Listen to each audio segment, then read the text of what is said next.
Welcome to this edition of Grab Your Passport. The weather in Alaska likes to keep you guessing, so I'm going to talk about what you should pack, what you should wear. So for Alaska, layering is everything. Those mornings are chilly. You might have on like a long sleeve t-shirt, then a flannel shirt or a sweatshirt over that, and then you might want your jacket.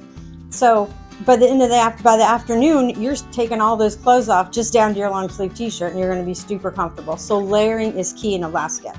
You could need some waterproof shoes, waterproof pants. You do have some rainy days, and sometimes getting off the boat, doing those excursions, it's nice to have a pair of waterproof shoes on, definitely. Lightweight gloves is always a good thing because those early mornings you might need those, especially if you're out on your balcony, going through some glaciers. You're going to want to bundle up just a little bit more, throw in a hat. No matter when you go to Alaska, always have on a jacket. This is a waterproof jacket that I have on, and it is just one of those staple items. No matter when I travel, I'm going to throw in this waterproof jacket because you never know when you're going to need it.